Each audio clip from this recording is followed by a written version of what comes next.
Hello and welcome to Cognitations, a podcast about cognitive science and how it can help us explore the wonderful quirks of the mind. Cognitive science is the interdisciplinary study of the mind. It is comprised of cognitive psychology, the neurosciences, linguistics, philosophy, social sciences, computer science, and more. Without further ado, here is today's episode. I'm today's host, Jay. The relationship between humans and non-human animals is rich and complex. Just as for the humans, we take care of them, we exploit them. We don't eat other humans, but we eat other animals, and we tell stories about them. The psychological dimensions of this multifaceted relationship are usually taken for granted. But it's puzzling when you think about it. We don't bat an eye upon hearing of seductive snakes, gentle honey-loving bears, or mystery-solving, criminal-catching dogs. And yet, when pushed, many of us will readily admit that animals don't have exactly the same psychological traits and tendencies as humans. How can this be? When we personify animals, are we grasping something real, or is it all fiction? How can scientists study the minds of animals? What are the consequences of all of this? Today's guest is the person to answer these questions, or at least some of them. He is Jacob Beck, research chair in the philosophy of visual perception in the Department of Philosophy at York University in Toronto. He carried out his doctoral studies at Harvard, before a postdoc at Washington University in St. Louis and a teaching job at Texas Tech. He has written terrific articles on pre-linguistic forms of representation and has co-edited the Routledge Handbook of Philosophy of Animal Minds with Kristin Andrews. Welcome, Jacob. Thanks for having me. So, just to start off, can you present your academic journey and how you became interested in studying the mind? Yeah, sure. So I've always been interested in philosophical questions even before I really knew what it was. So I remember mowing the lawn. I used to have to. This was one of my jobs when I was a kid. Was I would mow the lawn, and so that gave me like an hour of time where I would just sit there and have nothing to do. And I remember thinking about what I later learned was the problem of induction. But I didn't know what it was or what its name was, and so I feel like I've always kind of like been interested in these abstract questions. How did you come to the problem of induction, and what is the problem of induction? The problem is you see one swan and it's white. You see another swan and it's white. You see a third swan, and then you infer that all swans must be white. And it seems like a reasonable inference if you've seen a bunch of swans. But what's supposed to ground that? How can we be so certain that the next one really will be white? And so that's the puzzle. And so I don't. I just needed something to think. I was just thinking about how do we have knowledge? How do we? And so I kind of stumbled on this problem, and then I went to college, and so I immediately took some philosophy classes because I knew I was interested in philosophy, but I wasn't expecting to major in philosophy because I thought, what could you do with it? And then two things happened, right? So one was I took an intro to psychology class with Paul Rosen, and it was a phenomenal class, really, really, really well taught. And what struck me was just how self-conscious psychologists were about being a science, about psychology being a science. So they were very reflective about what it means to be a science and why it counts as a science. And, and I took some physics classes too, but nobody really cared about that in physics. They just, they were not insecure at all. But the psychologists were sort of charmingly insecure. And so there were all these questions they were raising about why it's a science. And so I thought that was really interesting. But, I still had this problem, which was that if I majored in philosophy, what would I do? And so I was aware that there were these people around me called professors, and they seemed to spend a lot of time writing articles, writing papers, which seemed like what I did for class, writing papers, and I knew I liked doing that. but I wasn't sure, exactly what went into it, if it, in their case. And then one of the philosophy professors at Penn, Gary Hatfield, advertised a research position. So there was this pamphlet of research positions that was put out by the Benjamin Franklin Honor Society at Penn. And mostly it was scientists advertising positions in their labs. But Gary Hatfield had a position. He actually had two. One required you to, I think, be fluent in French and German and Latin or something. It was a historical one, and so I wasn't prepared for that one. And but the other one had to do with philosophy of psychology, and I had just become interested in that thanks to being originally interested in philosophy and then taking the psychology class. And so I went to him and said, I'd really like to be your research assistant. And he's like, oh, so are you a philosophy major? I said, oh, no, I haven't, declared my major. And he's like, well, I'm really looking for like a senior philosophy major. I'm like, well, I'm in my second year, but I'm trying to decide whether to major in philosophy. And unless I know what this whole research thing is, I don't know whether I want to major in philosophy. And so that's what I'm trying to figure out. He looked at me and said, okay, read these two articles, come back next week and we'll talk about them. And so I stayed up the entire night before looking up like every other word in the dictionary from these articles. Do you remember what the articles were? So I remember one of them was, I think, one of his articles on Gestalt psychology. And so there was, just tons of technical vocabulary. And so tried to figure it out as best as I could. I went in and we talked about it for like an hour. He said, okay, here's another article, come back next week. And so this went on for some time. And, before I looked around, like he'd basically just been giving me free tutorials in philosophy. And, and he would send me after a while, he'd start sending me to the library to get articles that he wanted. This was like before you could just download any article you wanted off the web. And so I would photocopy articles and summarize them for him. And I was under the illusion that I was really helping him. But in retrospect, I realized that nothing I was doing was super helpful. I mean, maybe like photocopying articles so he didn't have to photocopy them for himself. But basically, he was just generously giving his time and teaching me. And I thought, yeah, this looks great. And so then I just decided I'd major in philosophy and go to graduate school. And I also minored in cognitive science to follow up the interest that I'd first gained in that intro to psych course. And and so here I am. I like the idea of having like a secret mentor when you're being mentored without even knowing it. Do you think if you had known that you were being like mentored, do you think things would have been different? Oh, I don't know. I was so delusional. It was incredible. What happened was at the end of the year, the academic year, so it's like May, June or something. And I reach out to him. I say, look, I really want to keep helping you. But I need to make some money over the summer. So do you think you could pay me? And he actually went and found some money somewhere and, paid me $6 an hour or whatever. It was the going rate back then. And for, minimum wage. And so I continued to photocopy articles and summarize them for him and so on. And we'd have our conversations, which were very nice and helpful. And over the summer. No, it was really, really incredible. Yeah, being in philosophy. So when I did my master's, we all had to do paid internships as part of the program. And it was a cognitive science program. So there were neuroscientists, psychologists, linguists, and philosophers. And I always felt really fortunate doing my internships because when you're doing a neuroscience internship, you're being paid to do actual work and to actually contribute. But if you're doing a paid philosophy internship, you're, as you suggested, you're being paid just for someone to work for you, which is crazy.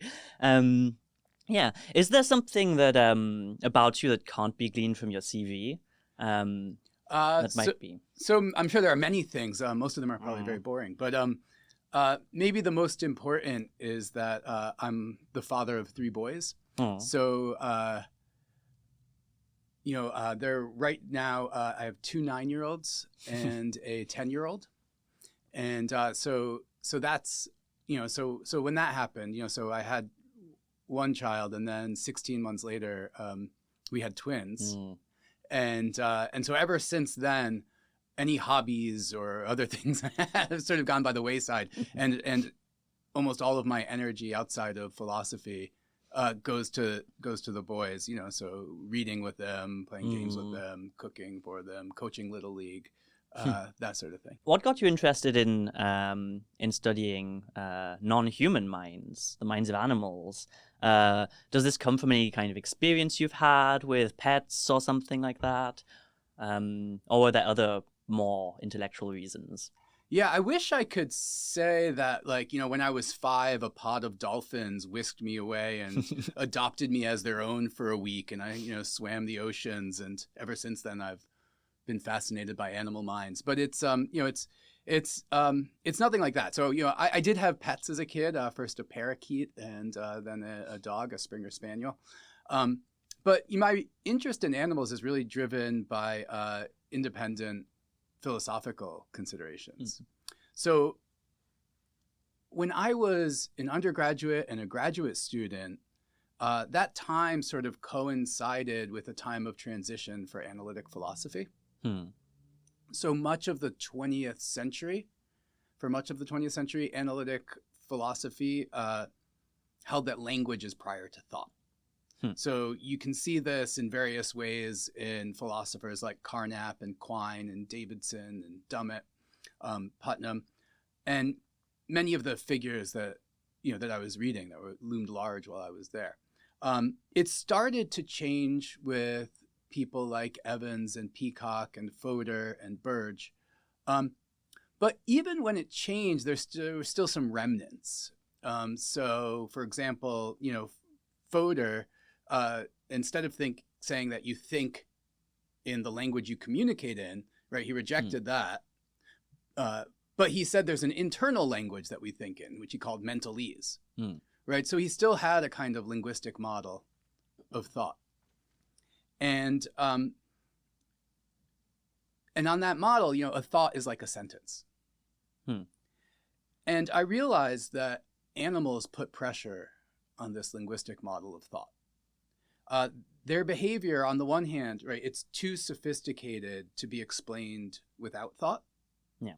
If you don't posit some sort of capacity to represent the world, then you're going to have a difficult time explaining the sophisticated behavior of animals.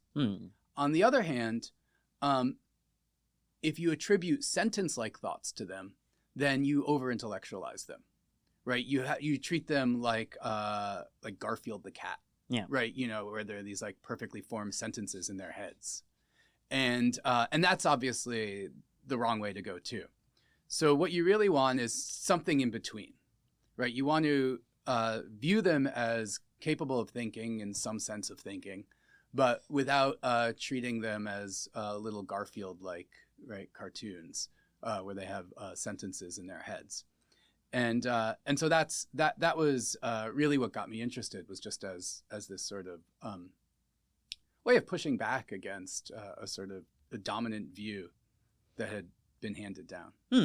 And on the topic of us attributing thoughts of different kinds to animals, seems there are many different kinds of thoughts we can attribute to animals, and maybe some of us some of the time do attribute these like language-like thoughts to animals sometimes.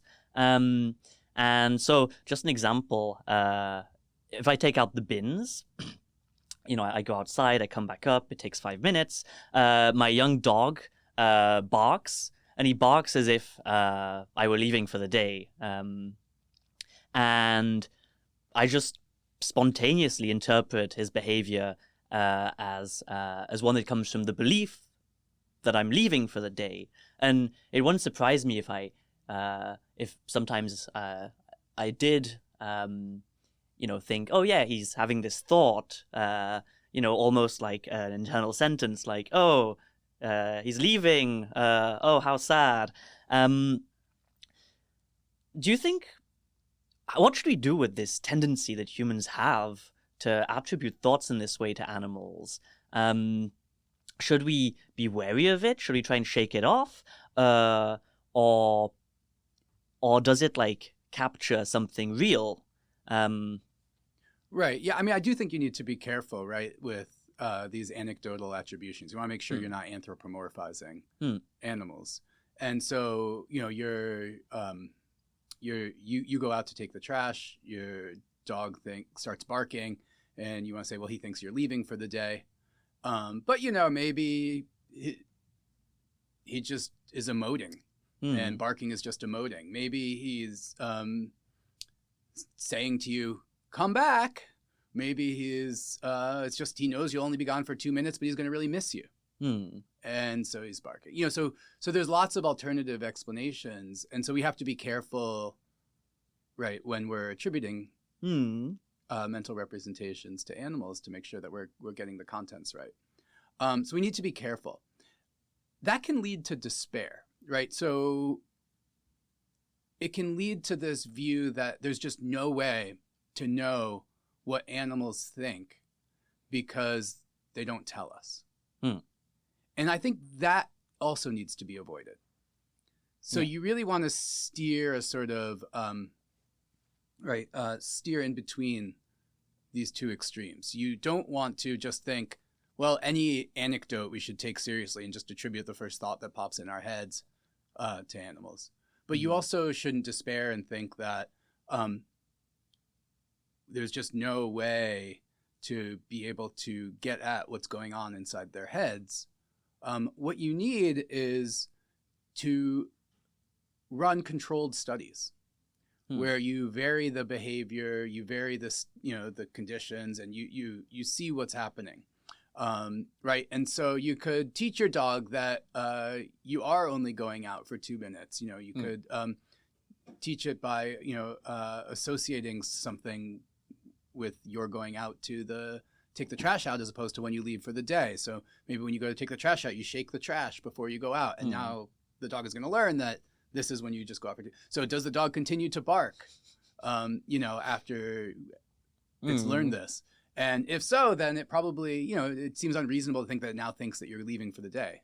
Right. Well, I'm getting dog training tips as well. Yeah, right. As we go. So, and so animal psychologists do this sort of thing all the time. Obviously, they do it in a much more rigorous and sophisticated way than I was just suggesting. But that's a way to try to figure out what's going on. And so philosophers have kind of canvassed out the possibility, like the possible ways of conceptualizing this, like attributions of thoughts to animals. What are these positions? What are the different options we have for describing what we ought to do with attributions of thoughts to animals? Yeah. I mean, there's I guess there are different positions. So there's some that are more realist about them and some that are more anti-realist. So in the anti-realist camp, first of all, there's eliminativism. So this is the view that animals have no thoughts, right? And there's nothing going on in their minds. And so I think that's a difficult view to make sense of, given how sophisticated their behavior is and some of the things that they're able to do. And so it seems like there's something in their minds. And I think the fact that explanations in terms of mental representations are often quite compelling, that gives us reason to think that there's something more. There's some people. Another kind of anti-realist position is called interpretivism. So this is the idea that there's that you sometimes find in like Davidson and Dennett, that there's really nothing more to having a belief or other mental state than it's just featuring in it's just being the case that an interpreter, somebody who's just kind of observing, would attribute that representation to them. And then the thought is, well, different interpreters would attribute different interpretations, and there's really no fact to the matter about which interpreter is the correct one. You're going to have lots of different attributions, lots of different possible thoughts that are attributed, and there's just no fact to the matter about who's right. And so this kind of a view is committed to the idea that there's really no space between how things really are in the minds of animals and what our best judgments would be. And that sort of anti-realism is generally unattractive in science. So, you might think like, well, what's going on outside of our light cone? And, and like, if there's just nobody can say, then there's just no fact of the matter about what's going on. Well, you'd think, well, no, that doesn't seem very plausible. There is something going on. We just don't know what it is, right? There's a distinction between what reality is like and what we can know about it. And so interpretivism gives up on that sort of a distinction between how things really are and what we can know about them. And so I've always found that unattractive. I think there's not a good reason to, any more reason to hold it with respect to animal minds than there is with respect to physics. Yeah. And so that leads you to realism, right? That there really are these mental representations. And then there's a few different views you can have here. Some of them say there are mental representations, but they don't have content. They're these sort of purely syntactic vehicles. So what I mean by that is they don't take the world to be a certain way. They're just sort of empty symbols. Yeah. It's just like a bunch of cogs turning. Yeah. Yeah. And so there was a time when Stephen Stitch held a view like this. And I think that view is a little hard to fit with the just the way explanations generally go in animal psychology, where appeals to representation play a role to where the representations are about things in the world. And then so then if you think there are representations, there's this further question of, well, what are the representations like? One view is they're like sentences, but I want to push back on that kind of Garfield approach. And then another view is, no, they have some other format. Maybe they're picture-like or map-like or analog-like or something else entirely. And that's generally, that's another option. Yeah. Yeah. So for you, these are different ways of thinking in a map-like or picture-like way is a way of thinking, just like thinking in sentences could be thinking. So can you walk us through what these different ways of thinking are? Yeah. So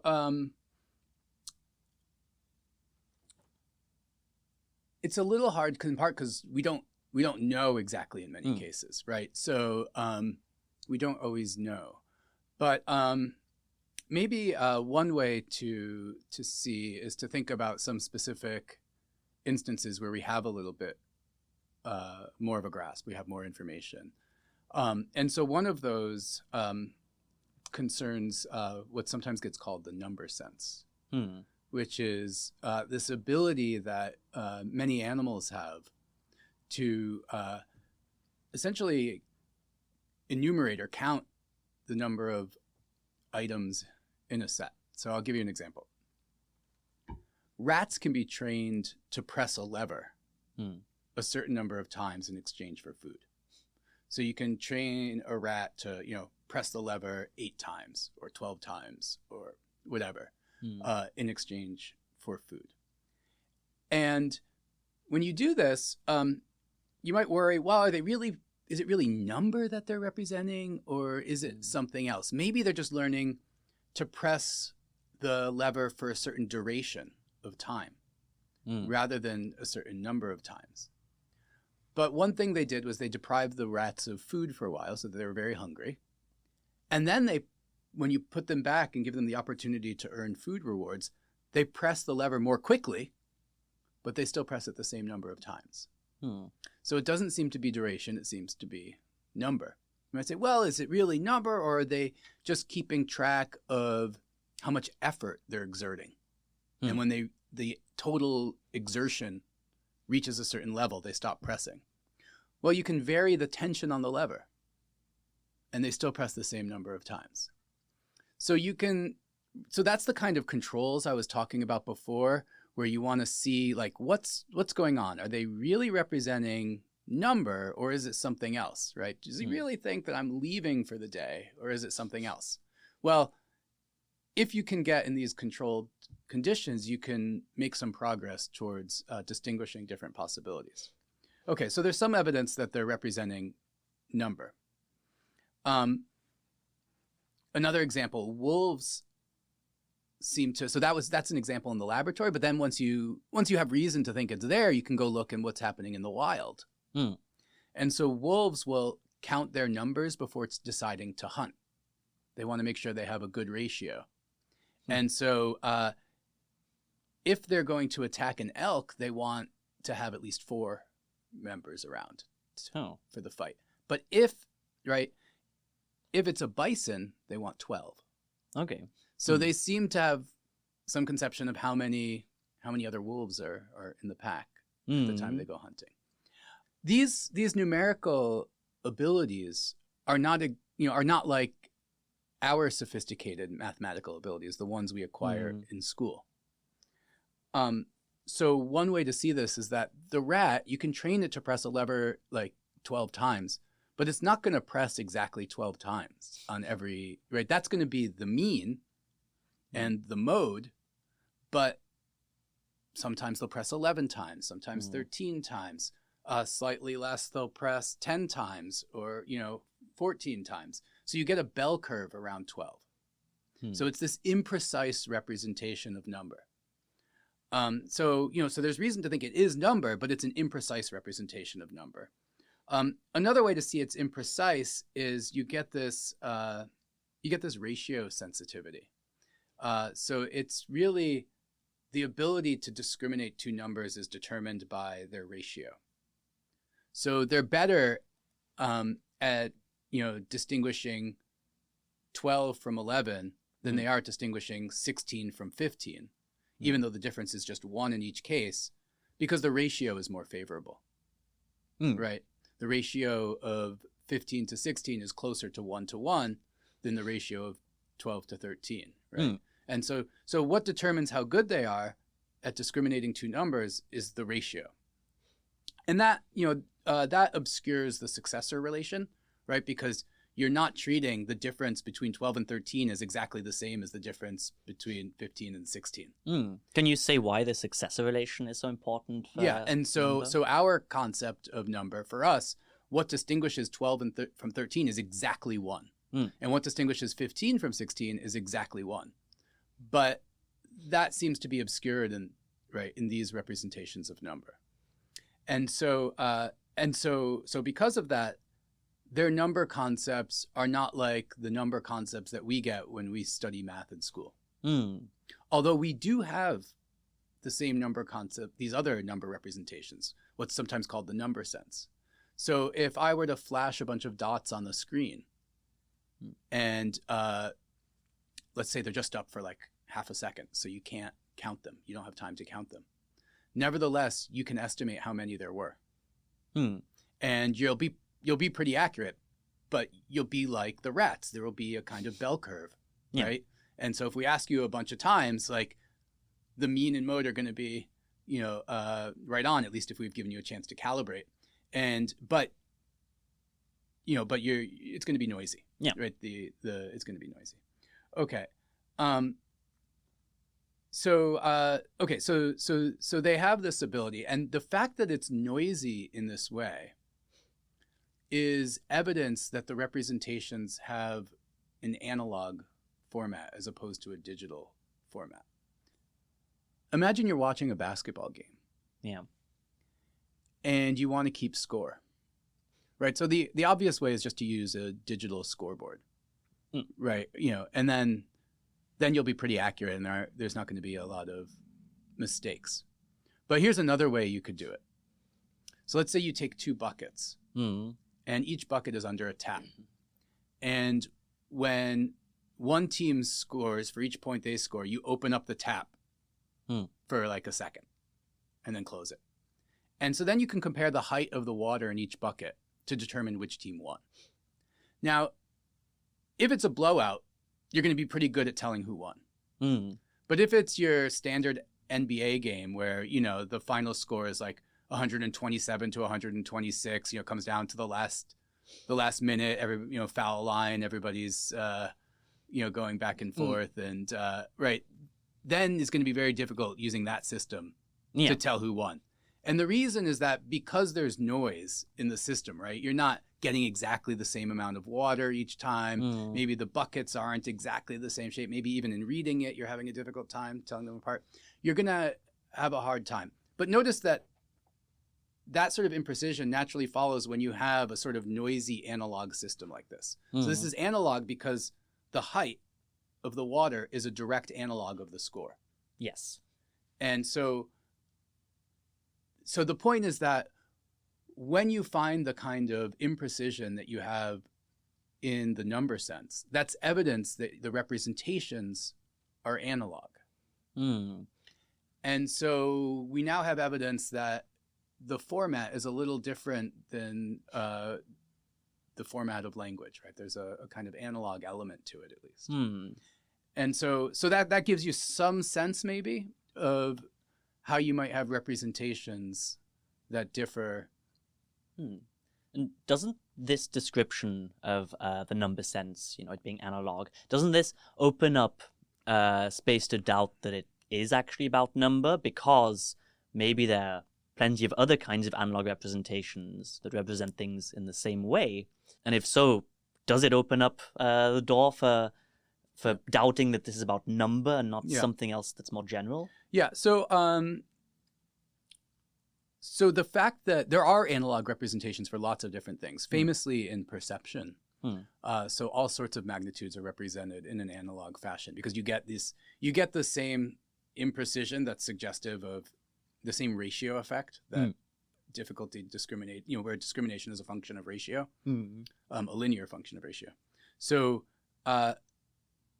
you get that for distance, duration, brightness, loudness, felt pressure, like all kinds of perceptual magnitudes are represented in this way.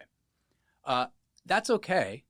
You can use analog representations to represent many different things. So I don't think the fact that it's analog puts pressure on it being about number as opposed to something else. Just like you can use language to represent many different things, right? You can use digital representations to represent many different things, but you can use analog representations to represent many different things. And, and then I think one of those things is going to be number. Yeah, so following the logic of the objection, it's as if I were to say, we use Arabic numerals to represent numbers, but this is just like linguistic symbols, like when I speak. So is this really about number? Yeah. No, it doesn't make much sense. So we've talked about the animals' capacity to count. What other capacities do they have? Do they have any social capacities that might surprise us? Yeah, so there's been a big discussion about whether animals have a theory of mind, right? Ability to interpret the mental states of others. There was a study by Premack and Woodruff from many decades ago now. I think it was the early 80s or late 70s, where they found that their prize chimpanzee, Sarah, could predict the correct item to complete a sequence of actions. So they saw some pictures. So Sarah saw pictures of someone struggling to reach some bananas. And then she was given two options to complete the sequence, right? One was a stick and the other was a key. And she chose the stick, right? You need the stick to reach the bananas. But then in another one, she saw a sequence of actions of somebody stuck in a jail, or stuck in a cage, I should say, stuck in a cage, and then she picked the key, so she was familiar with this, and so from this, they suggested that chimpanzees can reason about mental states, right? So the person wants to get the bananas. The stick is going to help them get the bananas, so they should have the stick, right? And after they presented this, a bunch of some philosophers and others suggested, well, the thing about our understanding of mental states is that they can sometimes be false. You can represent the world to be a way that it's not. And these studies didn't really get at that. And so psychologists started running what are known as false belief tasks in an attempt to get at this. So in one version of a false belief task, let's say you're watching, and I hide the marble, let's say under a pillow, and you're watching, and let's say also, Jimmy is watching. Jimmy now leaves the room, and while Jimmy is out of the room, I take the marble from the pillow and move it to under the chair. And now Jimmy comes back in, and we ask you, where is Jimmy going to look for the marble? And right, if you're able to understand that Jimmy can have a false representation of the world, then you would answer that Jimmy's going to look for the marble where he last saw it, which was under the pillow. Right. But if you're not able to separate how things are with you, how things really are from how someone might take them to be, then you would say that he's going to look under the chair.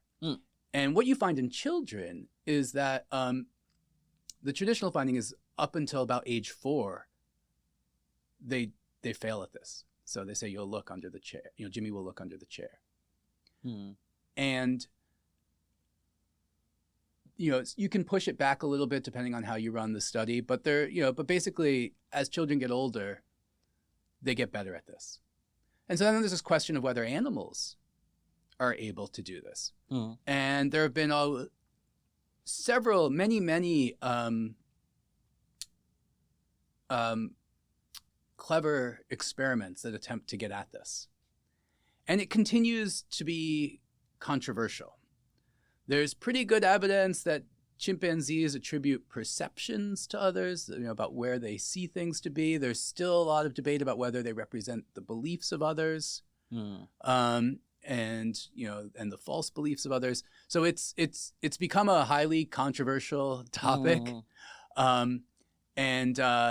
But the short answer to your original question is there's definitely something going on, right? They're representing mental states in some way.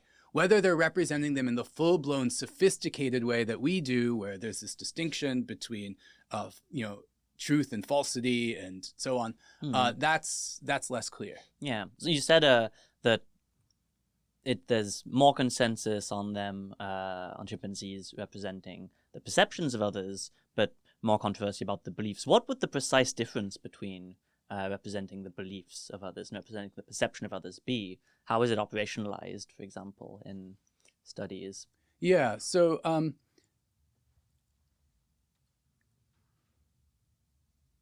there's a bunch of different studies on this.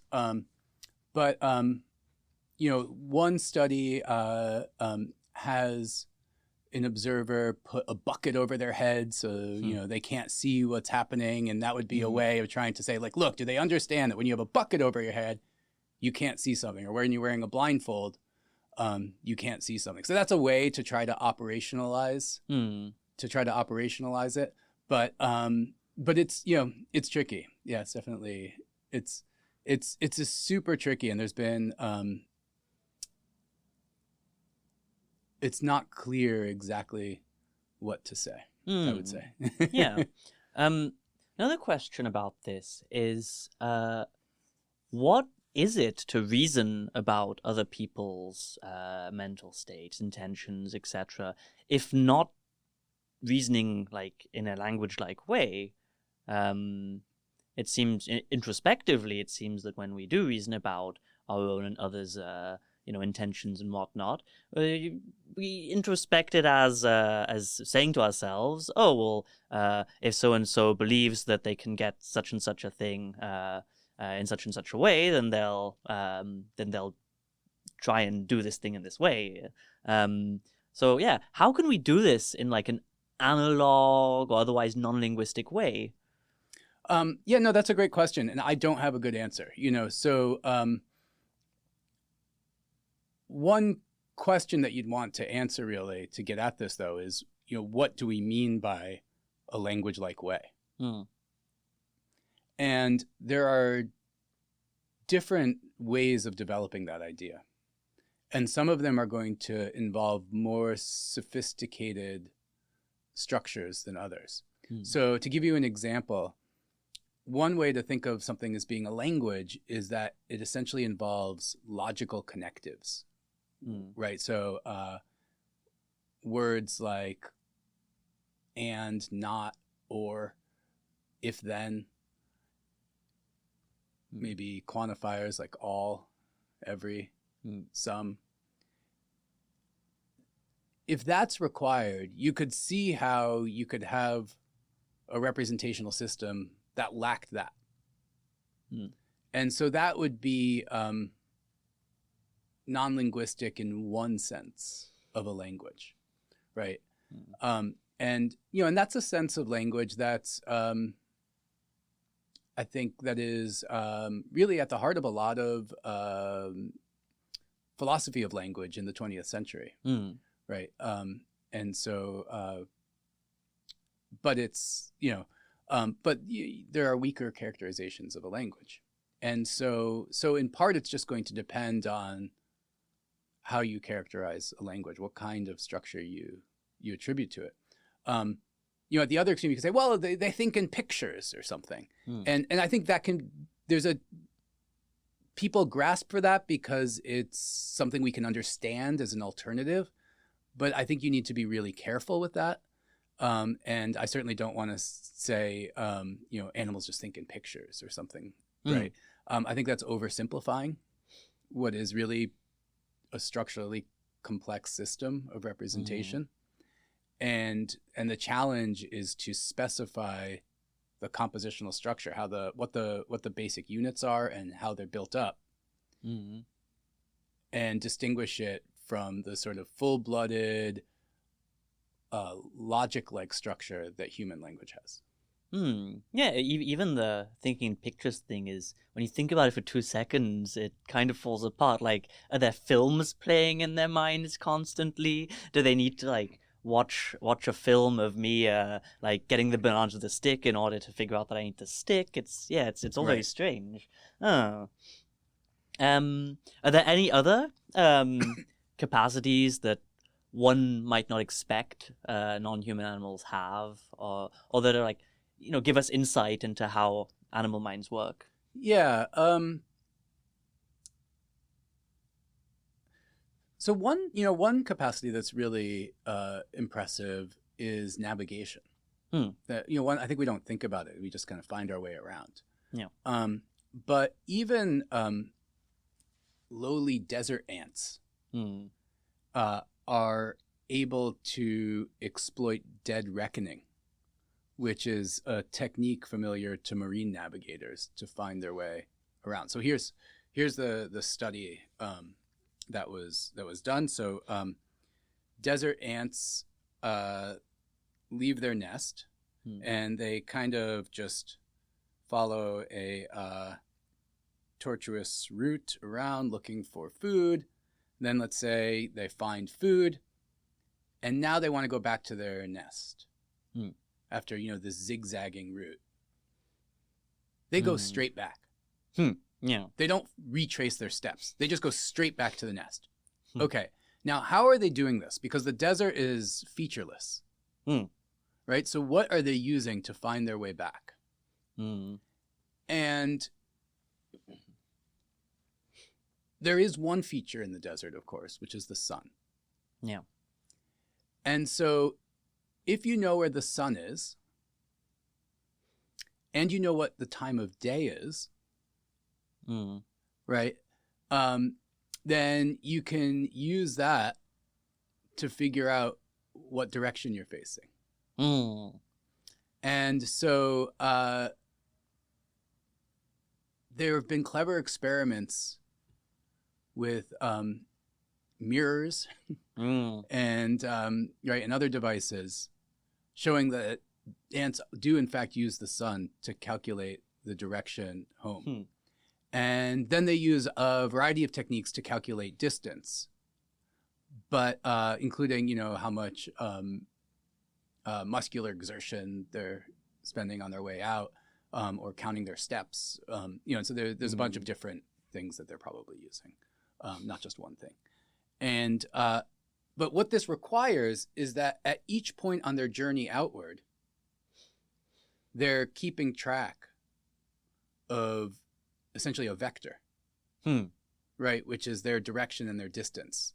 Yeah. So that they know at any given point which way home is, right? And how far. And I forgot to tell you that one way they know that it's not features that they're using is that they pick up the ants after they find the food and they relocate them like, a kilometer away. They put them down. And what the ant does is it goes straight back to where the nest would be if they were still at the location where they had been. Right. So they're clearly not using some feature of local feature because there is no local feature there. That's really cool because humans have to learn this stuff, right? We have to figure this stuff out. Yeah, ants can just do it. I know if I were in the desert, I would just be lost instantly.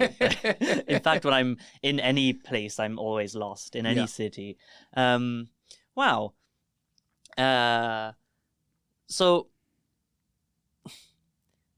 how are the studies you've just described and the methods used and the general approach that comparative psychologists have, how does this differ from the methods and general approach that psychologists who study human behavior have? Is there are there any bits of extra precaution comparative psychologists have to take? And if so, what are these precautions? Yeah, I mean, so obviously I mentioned controlled studies, right?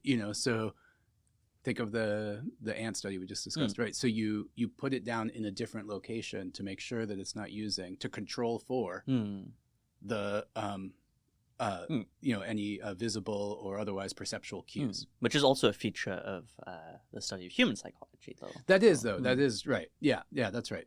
And so one difference, of course, is that without language, it's harder because that's an easy source of evidence. So there's this piece of evidence that's missing, right? Language, right? If I want to know whether you think it's going to rain today, I can just ask you and you'll tell me. Now, one thing to realize though is that even language you have to be careful with.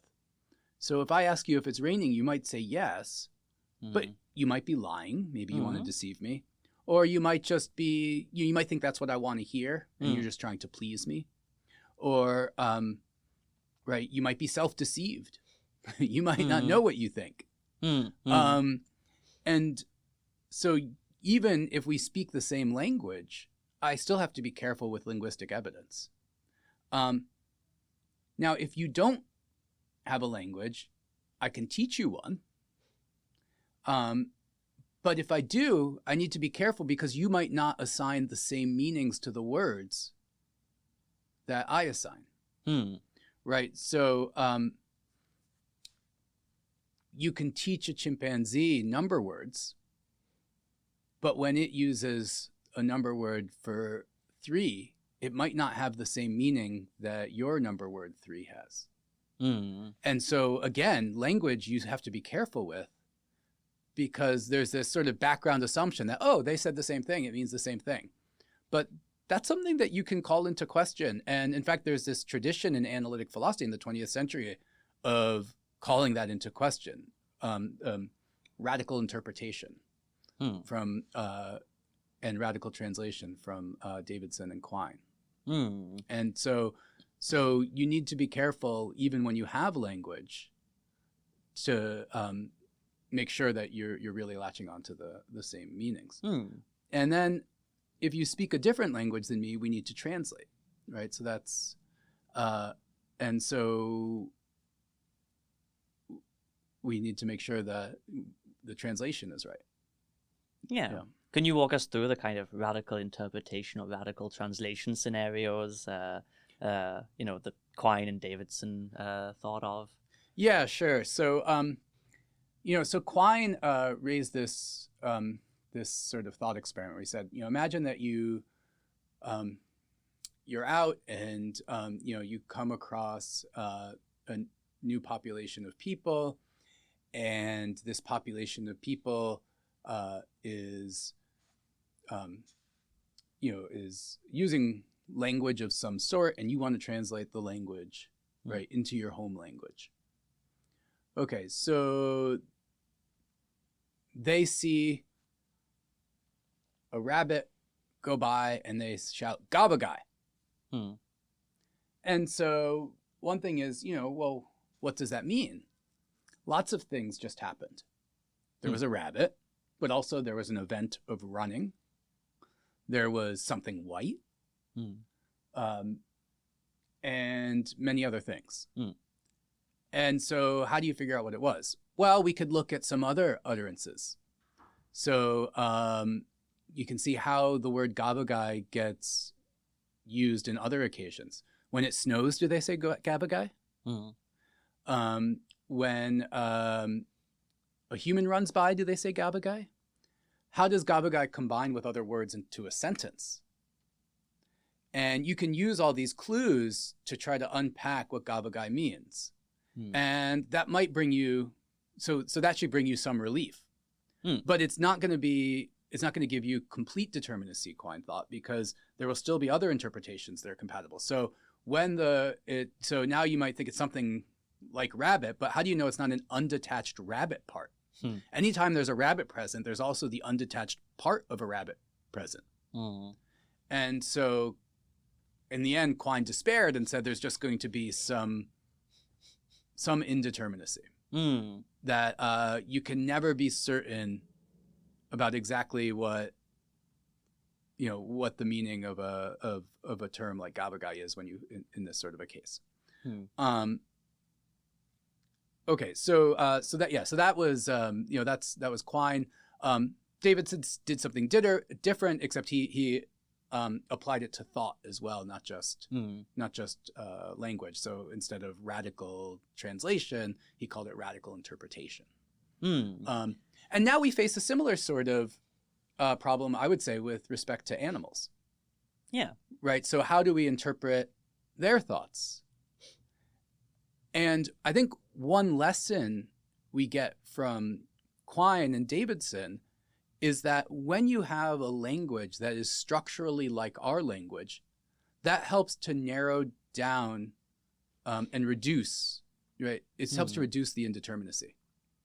In other words, it brings more determinacy. Yeah. Because,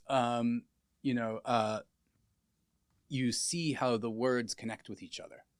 And then you can translate subparts of a sentence onto subparts of our sentences, right? And you can see how the structures map onto each other. But this raises a puzzle, right? Which is that if you find a language or a system of thought where the primitives and the structure are not like our primitives and our structure, right? So if it's structurally very different from ours, then that suggests there's going to be more indeterminacy. It's going to be harder to translate. And my suspicion is that that's where things are that's how we stand with respect to animal cognition, is that the structure of their thoughts is just very different from our own. And so it's much harder to translate them into our own thoughts, much harder to interpret them. And so we are just left with quite a bit of indeterminacy as a result. So here's an example where you sort of get this. It's an analogy. I wouldn't take it too seriously, but it's an analogy. So you might say, like, take the Mona Lisa. How do you translate the Mona Lisa into language? You might say, oh, well, there's a woman and she's smiling slyly, and she's, wearing, a shirt and, whatever she's wearing. And, you can describe it. But of course, there's just like many ways to smile slyly and many, ways of being clothed and so on, and so it's going to be hard to describe all of it. And not just hard, it seems like it's hard to imagine like what could possibly count as like a correct translation into into language of the Mona Lisa, right? And you might think, okay, well, maybe the problem is we just need to be more detailed. And so one way you might do that is you might divide the picture up into pixels and just give like a kind of color value for each of the pixels. And then if we have color values for each of the pixels, we would have a sufficient description to be able to reconstruct the Mona Lisa itself, right? I mean, it's essentially a digitized version of the Mona Lisa. But the problem is that that's not really a translation of the Mona Lisa. It's instructions for recreating something which looks like the Mona Lisa, right? The content of the Mona Lisa is not green at cell 32, red at cell 48, and so on. Yeah, it's unintelligible to me. Right, yeah. so that's not what, right, it's, I mean, so a woman smiling slyly is not perfect, but it's better than that.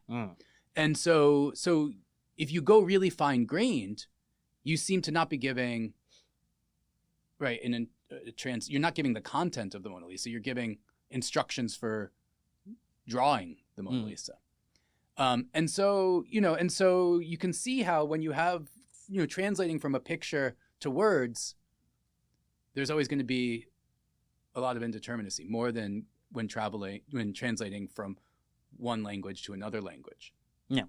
And so the point is not that animals think in pictures, again, that's an oversimplification, but the point is that if the format of animal thought is different than the format of our language, then there's going to be lots of indeterminacy when it comes to trying to express the content of animal thought.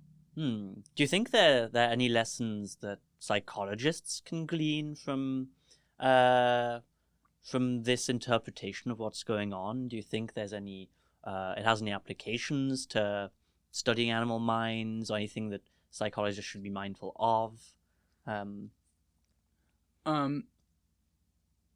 Well, if I'm right that format is one of the main sources of indeterminacy, then it's just something we need to live with. Okay.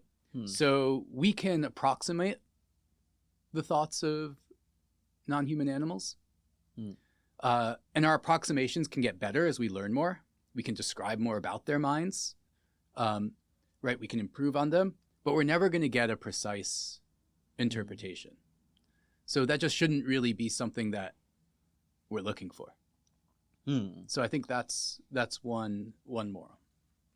Yeah. Okay, cool. So I guess it's time to wrap up now. But before doing so, I'd like to ask if there's anything that we didn't bring up and that you think is important, or if you would like to, I don't know, say more about something you've said, or even revise anything. Yeah. So I guess one thing is just to bring into focus that there's this problem of indeterminacy, right? Which is, on the one hand, there's lots of evidence that animals think. And on the other hand, we have this inability to say precisely what they think. And that seems like a tension, right? Yeah. How can it both be that there's evidence that they think, and yet nobody can say what it is that they think? And the suggestion that the format of their thoughts is just different from that of human language helps to explain that. And so you would expect there to be indeterminacy, right, if the format is that different. And so that's I think kind of captures maybe the essence of what we've been talking about. And then the other thing maybe worth mentioning is just that similar issues attend to perception. So it's not linguistic, and so characterizing its content is going to be a challenge that traces to its different format. And so I've actually been spending a lot of time thinking about perception lately, as opposed to animal cognition. But some of the same issues arise there. And they arise for us because we have perception. And they also arise for us because, like I said, some of the mental representations that animals have, we also have, like the number sense. And so what seems to have happened is when we acquire new concepts, we don't necessarily get rid of the old stuff. Yeah. Right. So evolution doesn't throw things away very often, and so you have these sort of primitive numerical representations, as well as our more sophisticated number representations that we develop by taking math classes. And what that means actually is that I think there is a sense in which we know what it's like to be an animal. Yeah. Right. We know their thoughts because we can think with our number sense. Right. I can flash a bunch of dots up, and you have a sense of how many there are. Right. Or you're at the supermarket and you choose which line to get in just by approximating how many people, not by explicitly counting 1, 2, 3, but you look in, that line looks shorter than this one, and I'm going to go in that one because it looks like there's fewer people over there. And when you do that, you're using your number sense in the same way that the rat will be when it's pressing a lever a certain number of times, or a wolf is doing when it decides whether it has sufficient numbers to attack. Do you think that if we could kind of temporarily shut down these high capacities we have in like some kind of systematic and well-informed way, do you think we might be able to see the world as an animal sees the world? Do you think that's like an in-principle possibility at least? I suppose it's going to come in degrees, but yeah.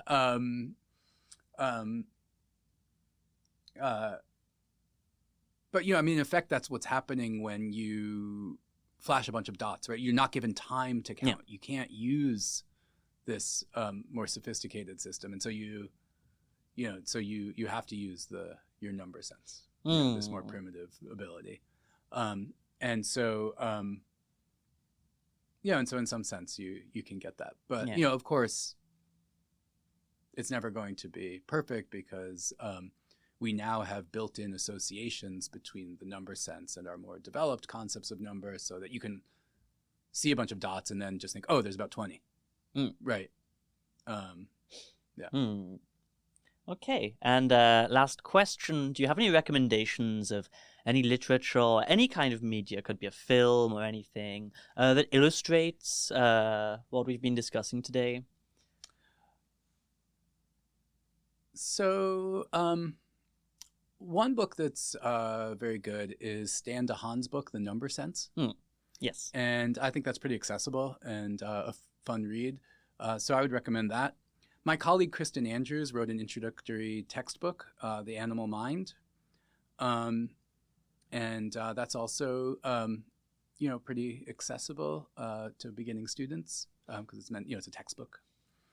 And I have a couple of pop pieces on my website on these topics. So if you just Google me, then you can find a couple of. There's one in the conversation on animal thought, and one in Scientific American on the number sense. So those might be accessible as well. Yeah. Throw back to the episode with Therese Collins, who in answer to this question said Moby Dick, because she says that Moby Dick contains our speculation about how whales see the world. That's a much better answer than I gave. I'm not trying to. It's definitely more unexpected, but have you read Moby Dick? Do you? Not for a very long time. Yeah. So yeah. Not the tip of mind, but yeah. Yeah, as a schoolboy. Okay, well. This has been Cognitations. We've been chatting with Jake Beck. Thank you so much. Thanks so much for having me. This was fun.